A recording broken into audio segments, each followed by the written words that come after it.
Dieu, notre Père et notre Rocher, nous voulons magnifier ton nom. Nous voulons t'adorer et t'exalter pour ta grâce qui nous conduit jusqu'à ce moment. Sois béni parce que c'est le moment où tu veux nous envoyer ta parole. Seigneur, il est écrit que l'Éternel envoie sa parole et les guérit de leur maladie et les fit échapper de la fosse. Envoie ta parole ce matin afin qu'elle soit pour nous une puissante thérapie contre tous les maux qui minent notre vie, tant spirituelle que physique, au nom de Jésus-Christ. Libère ton peuple ce matin. Seigneur, je veux que toi-même, tu te tiennes devant ton peuple et que tu fasses de moi ta bouche afin de parler à ce peuple ce matin au nom de Jésus-Christ. Merci Seigneur parce que j'ai assuré que tu m'as exaucé. Gloire et alléluia te soit rendue pour ta fidélité. Au nom puissant de Jésus-Christ de Nazareth. Amen. Amen. Gloire à Dieu. Alléluia. Le message de ce matin a pour thème le danger d'une dévotion partagée. Le danger d'une dévotion partagée. Nous allons d'abord chercher à comprendre le mot dévotion. Une dévotion, qu'est-ce que c'est? Une dévotion, c'est une piété, c'est un attachement à la religion ou aux pratiques religieuses.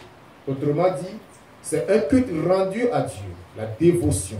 C'est le culte rendu à Dieu, c'est le fait d'adorer Dieu, le fait de servir Dieu, le fait de faire l'œuvre de Dieu, de pratiquer les commandements de Dieu.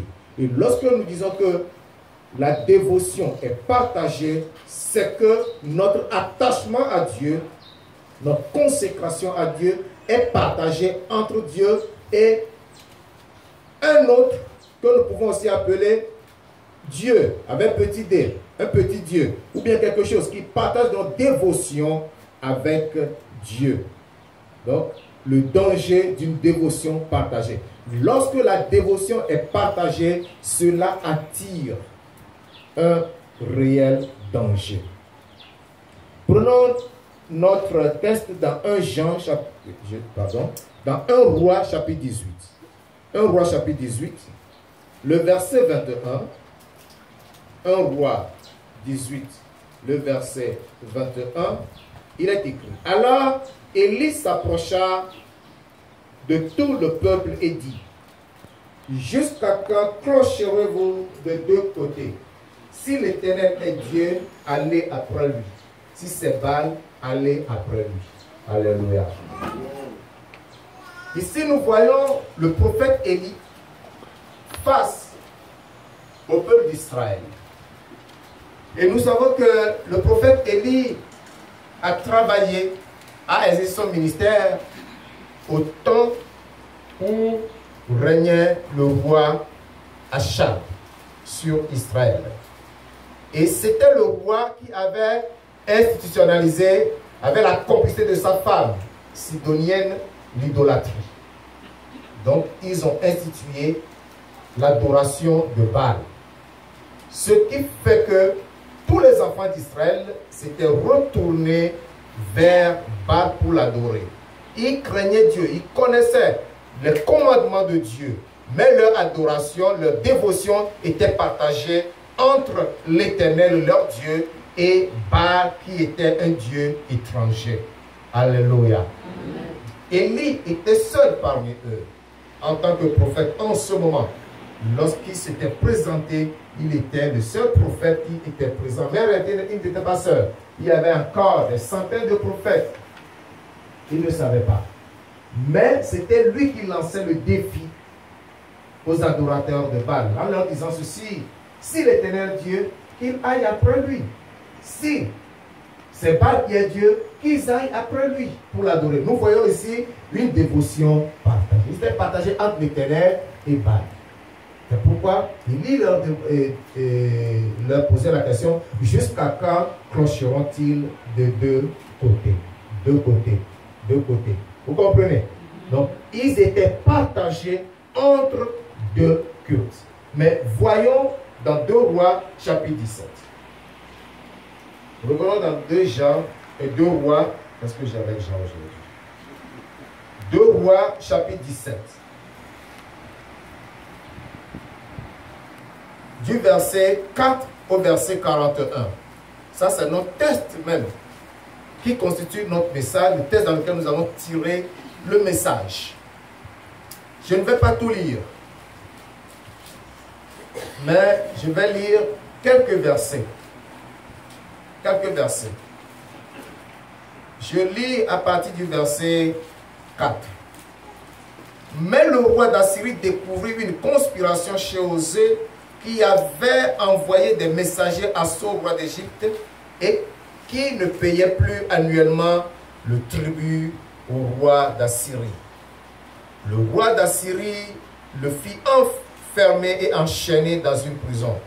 Le roi d'Assyrie parcourut tout le pays et monta contre Samarie, qu'il l'assiégea pendant 3 ans. La 9e année d'Osée, le roi d'Assyrie prit Samarie et amena Israël captif en Samarie. Il les fit habiter à Calak et sur le Chabar, fleuve de Gozan et dans les villes de Médes. Cela arriva, verset 7, écoutez bien, cela arriva parce que les enfants d'Israël péchèrent contre l'Éternel leur Dieu, qui les avait fait monter du pays d'Égypte, de dessous la main de Pharaon, roi d'Égypte, et parce qu'ils craignirent d'autres dieux. Amen. Amen. Ils ont été emmenés en exil, loin de leur pays, parce que ils ont violé l'alliance de Dieu, le commandement de Dieu qui leur disait de ne pas craindre d'autres dieux et de ne pas non plus les adorer. Donc ils ont craint ces dieux étrangers et ils les ont servis. À cause de cela, la colère de Dieu s'est enflammée contre eux. Dieu a envoyé contre eux l'envahisseur qui les a amenés, qui les a déportés de leur pays pour un pays étranger. Notre texte nous montre clairement que Dieu s'était révélé à son peuple en tant que le seul et unique Dieu. Dans ce passage, nous comprenons ça clairement comme ça. Parce qu'il a dit dans le verset 7, et parce qu'ils craignirent d'autres dieux. Donc cela voudra dire que Dieu s'est montré à eux en tant que le seul Dieu qu'ils devaient adorer. Alléluia. Amen. Voyons cela dans Exode chapitre 20. Exode chapitre 20. Je lis du verset 1 au verset 6. Exode chapitre 20, du verset 1 au verset 6. Alors Dieu prononça toutes ces paroles en disant, je suis l'Éternel ton Dieu qui t'a fait sortir du pays d'Égypte, de la maison de servitude. Tu n'auras pas d'autre Dieu devant ma face. Tu ne te feras point d'image taillée, ni de représentation quelconque des choses qui sont en haut, dans les cieux, qui sont en bas, sur la terre, et qui sont dans les eaux plus bas que la terre. Tu ne te prosterneras point devant elles, et tu ne les serviras point, car moi l'Éternel ton Dieu, je suis un Dieu jaloux qui punit l'iniquité des pères sur les enfants jusqu'à la 3e et à la 4e génération de ceux qui me haïssent, et qui fait miséricorde jusqu'à 1000 générations à ceux qui m'aiment et qui gardent mes commandements. Amen. Dans ce passage, l'Éternel Dieu s'est révélé aux enfants d'Israël comme leur Dieu unique qu'ils devaient adorer. Et il est un Dieu jaloux qui n'admet la présence d'aucun autre Dieu en sa présence. Alléluia. Il ne veut voir aucun autre Dieu devant lui. Il ne veut pas que le peuple d'Israël se fasse d'autres dieux. Il veut être le seul à adorer. L'unicité de Dieu. Cependant, le peuple ignora très rapidement ce commandement de Dieu.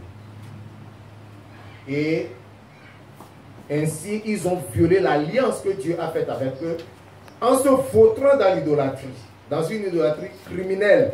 Idolâtrie criminelle parce que quoi? Il y en a qui faisaient même brûler leurs enfants au feu, les offrant ainsi à sacrifice à ces dieux étrangers qu'ils adoraient. C'est ce qui s'était passé. À cause de leur entêtement et à cause de leur idolâtrie, ils ont subi les représailles de la part de l'Éternel. Et l'étonnante réalité avec ce peuple est qu'au moment qu'ils craignaient l'Éternel, ils persévéraient dans le culte des dieux étrangers. C'est ça leur réalité. Ils craignaient l'Éternel d'une part, et ils faisaient quoi? Ils adoraient d'autres dieux au même moment. C'est comme un mari et une femme, autant pour moi, une femme qui dit, chérie, je t'aime, il n'y a que toi seul dans ma vie, mais lorsqu'elle quitte le mari, c'est pour aller avec un autre homme. C'est un peu ça la vie des enfants d'Israël. Une vie de souillure, une vie d'impiété, une vie d'iniquité. Ils ont fait d'ignorer la réalité du danger qui s'abattrait sur eux. Parce que Dieu a dit, il punit l'iniquité des enfants sur les fils du cas, la 3e ou la 4e génération. Mais il fait miséricorde à ceux qui l'aiment, jusqu'à 1000 générations. Cela devait leur montrer que Dieu est un Dieu qui punit sévèrement la désobéissance. Alléluia. Mais ils n'en ont pas fait cas. Dans ce message, nous allons considérer 3 points, ou 3 éléments. Pour pouvoir bien exprimer le texte, le long texte que nous avons choisi, il nous faut scinder le message en 3 points. Premièrement, l'alliance de l'Éternel avec son peuple choisi. Nous savons que Dieu s'est choisi le peuple d'Israël. Et il a fait une alliance avec lui, ce que nous venons de découvrir dans Exode chapitre 20, le verset 1 à 6. Il a fait alliance avec ce peuple. Dans la deuxième partie, nous voyons l'alliance profanée et trahie par le peuple insouciant. Le peuple que Dieu s'est choisi a profané et trahi cette alliance que Dieu a établie avec eux. Parce qu'ils étaient insouciants, ils ont mis en oubli le revers de la médaille, c'est-à-dire le mal qui les frapperait s'ils violaient l'alliance de Dieu. Et en troisième partie, l'ardeur de la sentence de l'Éternel contre la duplicité d'un peuple insatiable. L'ardeur de la sentence de l'Éternel contre la duplicité d'un peuple insatiable. Ce peuple était insatiable parce qu'il n'était pas satisfait. Ils n'étaient pas satisfaits de leur Dieu. C'est à cause de cela qu'ils sont allés après d'autres dieux. C'est pourquoi je les qualifie de peuple insatiable. C'est très dangereux d'être insatiable. Je reviens au premier point. L'alliance de l'Éternel avec son peuple choisi. L'alliance de l'Éternel avec son peuple choisi. Retournons dans notre texte dans 2 Rois, chapitre 17. Ouvrez vos Bibles avec moi. Dans 2 Rois, au chapitre 17, du verset 35 au verset 39. 2 Rois 17, 35 à 39. Il est écrit: l'Éternel avait fait alliance avec eux et leur avait donné cet ordre: vous ne craindrez point d'autres dieux. Vous ne vous prosternerez point devant eux. Vous ne les servirez point et vous ne leur offrirez point de sacrifice. Mais vous craindrez l'Éternel qui vous a fait monter du pays d'Égypte avec une grande puissance et à bras étendus. C'est devant lui que vous vous prosternerez et c'est à lui que vous offrirez des sacrifices. Vous observerez et mettrez toujours en pratique les préceptes, les ordonnances, la loi et les commandements qu'il a prescrits pour vous, et vous ne craindrez point d'autres dieux. Vous n'oublierez pas l'alliance que j'ai faite avec vous, et vous ne craindrez point d'autres dieux. Verset 39. Mais vous craindrez l'Éternel votre Dieu, et il vous délivrera de la main de tous vos ennemis. Alléluia. Amen. Nous voyons ici l'alliance que Dieu a conclue avec eux. Qu'est-ce qu'une alliance? Il faut que nous comprenions ce que c'est l'alliance. L'alliance, c'est un contrat entre 2 parties qui s'entendent. Cette alliance comprend ce qu'on appelle des clauses. Des clauses obligeant chaque partie à des droits et aux devoirs. J'ai des droits, j'ai des devoirs dans cette alliance, dans ce contrat. Tu as aussi des droits et des alliances lorsque tu fais le contrat avec moi. Donc Dieu a des devoirs et des droits dans l'alliance qu'il a conclue avec le peuple d'Israël, et le peuple d'Israël de même a des droits et devoirs dans cette alliance. Le devoir de Dieu était de les protéger, de leur assurer la sécurité, de les délivrer de leurs ennemis, de les bénir et de les conduire partout où ils iront. Alléluia. Et le peuple avait le devoir d'adorer et de servir Dieu, de ne pas craindre aucun autre Dieu. Mais est-ce que cela a duré? Cela n'a pas duré. Nous l'avons vu dans Exode chapitre 20, le verset 5. Ce peuple que Dieu s'est choisi a fait la honte à Dieu en abandonnant l'Éternel pour aller servir des dieux étrangers, violant ainsi l'alliance. En fait, leur comportement n'est qu'une expression de mépris vis-à-vis de Dieu. C'est comme si le Dieu qui s'est révélé à eux, le Dieu qui a conclu cette alliance avec eux, est un Dieu incapable, est un Dieu faible. Alors, ils étaient à la recherche d'un Dieu plus capable, plus puissant, plus fort pour les délivrer. Or, l'Éternel est le Dieu créateur des cieux et de la terre. Ils ont abandonné le Créateur pour aller servir et adorer la création. Ils étaient vraiment malheureux. Ils étaient malheureux.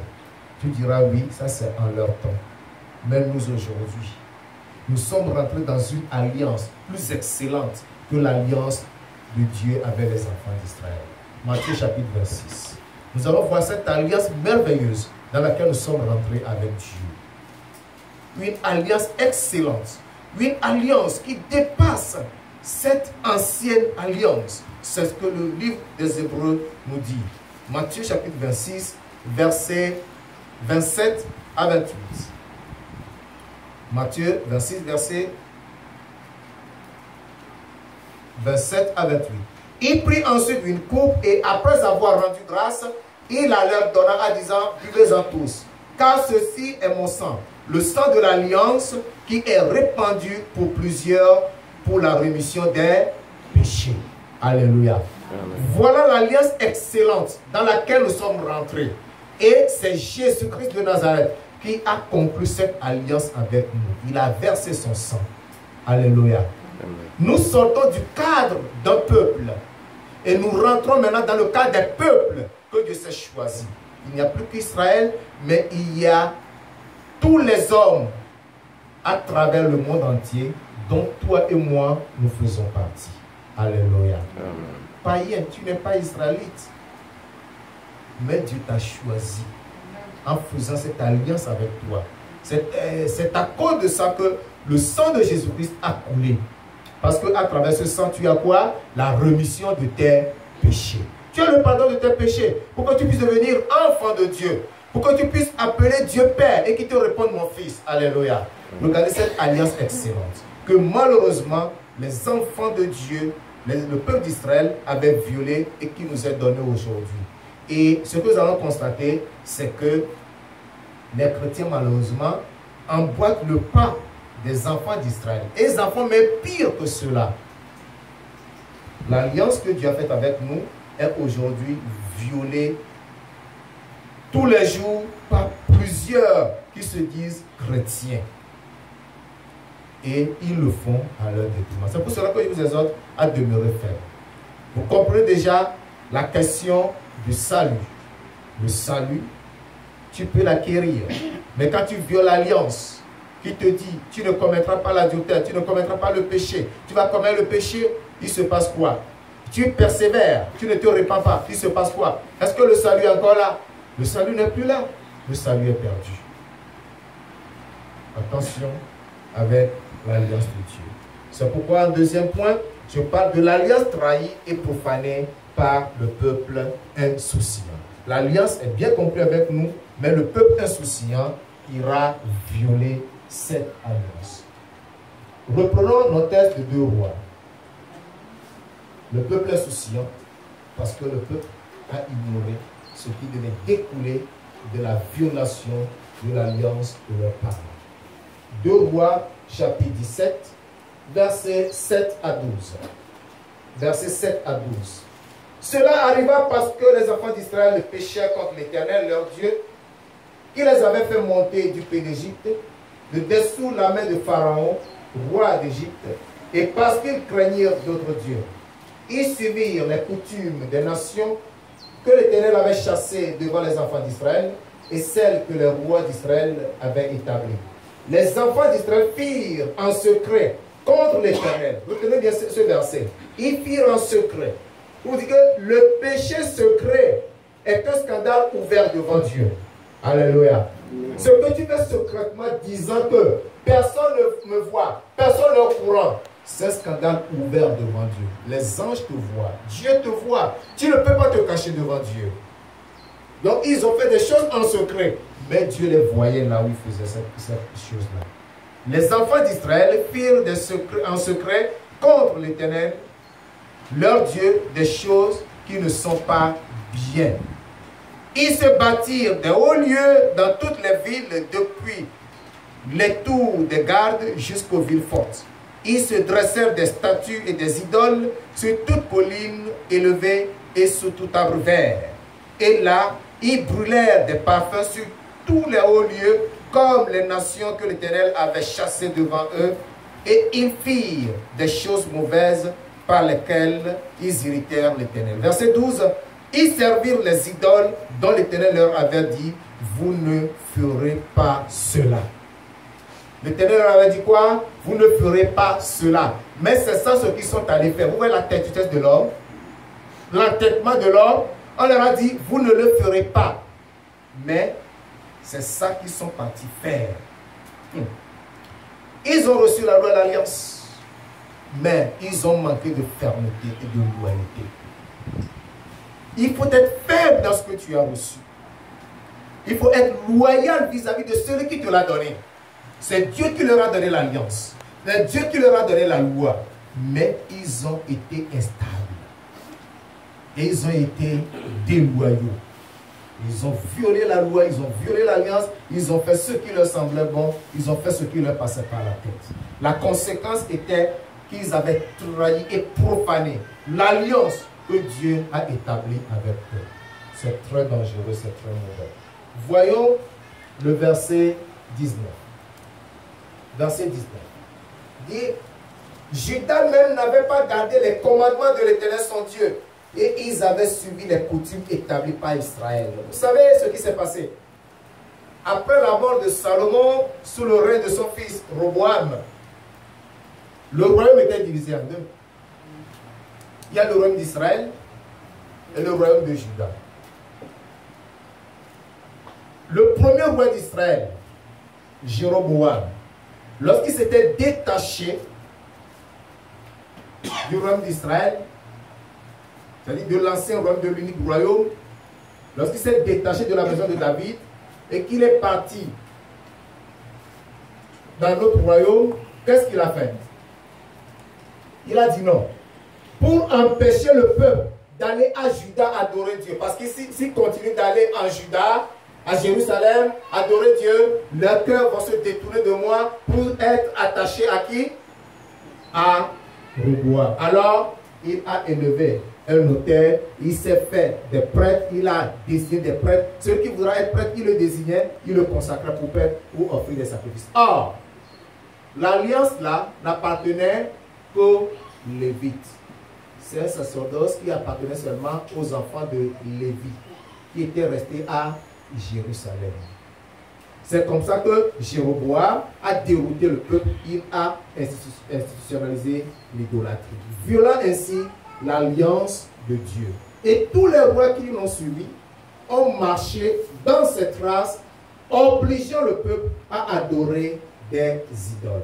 Maintenant, la comparaison faite avec Juda nous révèle que même Juda, qui était resté avec les sacrificateurs, les Lévites, n'était pas resté fidèle jusqu'au bout. Juda aussi s'était détourné pour adorer les idoles. Vous voyez? C'est très dangereux. Très dangereux. Malgré les avertissements, les multiples avertissements du Seigneur, ils n'ont pas obéi jusqu'au bout. Donc nous comprenons que Jésus-Christ, de Nazareth, qui a établi une alliance nouvelle et éternelle avec nous, nous met aussi en garde de la même manière. Lorsqu'il nous dit dans Matthieu 6, verset 24, nul ne peut servir 2 maîtres. Matthieu 6, verset 24. Nul ne peut servir 2 maîtres. Ou il s'attachera à l'un et aimera et haïra l'autre, pardon, je ne dis pas bien. Nul ne peut servir 2 maîtres. Ou il s'attachera à l'un et haïra l'autre. Ou il s'attachera à l'un ou méprisera l'autre. Vous ne pouvez servir Dieu et Mammon. Alléluia. Amen. Tu ne peux pas servir 2 maîtres à la fois. Soit tu t'attaches à l'un, tu rejettes l'autre. Soit tu t'accroches à celui-ci et tu méprises celui-là. C'est ce qui se passe généralement. Et c'est ce qui est arrivé avec les enfants d'Israël. Et Jésus-Christ nous avertit nous aussi aujourd'hui. Afin de ne pas emprunter leur voie. Gloire à Dieu. Nous sommes avertis. Parce qu'il existe des chrétiens aujourd'hui. Et que cela réveille quelqu'un. Que cela colle sur la conscience de quelqu'un. Pour le réveiller. Des gens aujourd'hui n'arrivent pas à être fermes dans la foi. Tout cela parce que quoi? Tout cela parce que ils sont partagés entre Dieu et le diable. Le partage là, c'est entre la croix et le crime. Porter la croix, accepter la souffrance, aimer Jésus-Christ, faire sa volonté, attendre que la gloire de Dieu se manifeste dans ta vie. Ils préfèrent abandonner la croix et commettre des crimes. Faire tout ce qu'il faut faire pour s'enrichir, pour s'en sortir, pour posséder ce dont on a besoin. Ils sont partagés entre le dépouillement et la dépravation. Alléluia. Le dépouillement et la dépravation. Te dépouiller de tes péchés, te dépouiller de tes iniquités, te dépouiller de ton ancienne vie, de ton ancien comportement. Tu refuses et tu t'attaches à la dépravation. Te dépouiller des choses du monde que tu as sur le corps. Les faux cheveux, les vernis à ongles, les fards que vous mettez aux yeux, avec tous ces bijoux, au lieu de vous en séparer, vous ne voulez pas, vous préférez continuer dans la dépravation avec ces choses mondaines. Ils sont partagés entre Dieu et le diable. Ils ont la crainte de Dieu. Au même moment, ils servent le diable. Voilà des chrétiens. Ils sont dans l'église. Ils adorent Dieu. Ils chantent. Ils sautent. Ils glorifient Dieu. Mais leurs actions sont des actions qui traduisent leur attachement pour le diable. Ils sont partagés entre la délivrance et la divination. Alléluia. Ils sont partagés entre la délivrance et la divination. Divination. Vous comprenez? Cherchez à savoir. Allez voir le charlatan. Oh, regarde, j'ai tel problème. Au lieu que tu crois en Dieu, au lieu que tu ailles, compris pour toi, pour que tu sois délivré, tu vas chercher la voie de la divination. Ils sont partagés entre l'Église et l'Égypte. Le partage entre l'Église et l'Égypte. Ça veut dire quoi? Un partage entre l'Église et l'Égypte. L'Église, c'est quoi? C'est l'ensemble de ceux-là qui sont nés de nouveau, régénérés par le sang de Jésus-Christ. Ça, c'est ce qu'on appelle l'Église, ce n'est pas le bâtiment. Ils sont partagés entre ceux-là et l'Égypte. C'est-à-dire qu'au lieu d'accepter Christ et être pardonné, être régénéré, devenir nouvelle créature, ils vivent encore en Égypte. L'Égypte, c'est quoi? C'est le monde de l'idolâtrie, c'est le monde de la mondanité, c'est le monde des habillements mondains. Ils préfèrent ça. Ils sont partagés entre Jésus et Jézabel. Jésus, c'est quoi? C'est la piété, c'est la sainteté. Jézabel, c'est quoi? C'est la mondanité, c'est les fards aux yeux, c'est l'idolâtrie. Ils sont partagés entre Jésus-Christ et Jézabel. Ils sont également partagés entre le Messie et le marabout. Le Messie, c'est Jésus. C'est lui qui sauve, c'est lui qui donne la vie. Mais pour eux, leur salut se trouve auprès du marabout. Il faut consulter, il faut faire des sacrifices, il faut faire des rituels pour avoir la solution à tel problème, pour être sauvé, pour être délivré. Ils sont partagés entre le miracle et la magie. Miracle et magie. Le miracle, c'est à l'église. Le miracle, c'est pas l'homme de Dieu, c'est pas la bouche du serviteur de Dieu que le miracle vient. Mais la magie, c'est auprès du magicien, c'est auprès du sorcier, c'est auprès de charlatan. Donc au lieu d'attendre que le miracle de Dieu s'opère dans leur vie, ils préfèrent aller où? Chez le marabout. Ils sont ainsi partagés entre le miracle et la magie. La magie, les pratiques de sorcellerie. Ils sont partagés entre le salut et la sorcellerie. Ils ne veulent pas être sauvés. Leur salut est là, ils l'ont hypothéqué. Ils préfèrent des pratiques de sorcellerie pour avoir la solution à leurs problèmes. Et il y en a même qui dans l'église, qui se disent chrétiens, mais qui pratiquent encore la sorcellerie. Un véritable danger. Chrétiens, sorciers. Ils ont des esprits familiers qu'ils manipulent et qui tentent même d'initier les chrétiens. Ils vont faire très attention. Les chrétiens sont partagés, bien qu'étant dans l'église, entre la sanctification et la sensualité. Ça veut dire quoi? La sanctification et la sensualité. La sanctification, c'est la vie dépouillée, débarrassée de tout péché. C'est la vie consacrée, mise à part pour Dieu. La sensualité, c'est la vie charnelle. Alléluia. La vie charnelle, c'est quoi? C'est l'idolâtrie, c'est l'impudicité, c'est la fornication, c'est l'adultère, c'est la masturbation, c'est l'homosexualité. Ce sont tous ces péchés-là. La sensualité, la vie charnelle. C'est aussi la pédophilie, tous ces péchés ignobles. Maintenant la question, jusqu'à quand clocherez-vous de deux côtés? Peut-être tu es en train de tanguer, tu as un pied qui est en train de glisser vers un autre Dieu, vers quelque chose que tu aimes plus. Peut-être c'est ta beauté. Ta beauté devient pour toi un Dieu. Ton niveau social, ta famille devient pour toi un Dieu. Tu mets ta famille au-dessus de Dieu. C'est une dévotion partagée. Il faut que tu reviennes à Dieu sincèrement pour le salut de ton âme. Troisième et dernier point, l'ardeur de la sentence de Dieu contre la duplicité du peuple insatiable. L'ardeur de la colère de Dieu. Quand nous allons dans la Bible, nous allons découvrir dans notre texte de 2 Rois chapitre 17, je lis du verset 18 au verset 20. 2 Rois 17, verset 18 à 20.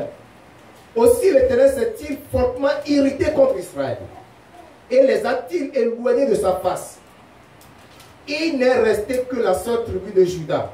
Juda même n'avait pas gardé les commandements de l'Éternel son Dieu, et ils avaient suivi les coutumes établies par Israël. L'Éternel a rejeté toute la race d'Israël. Il les a humiliés, il les a livrés entre les mains des pillards.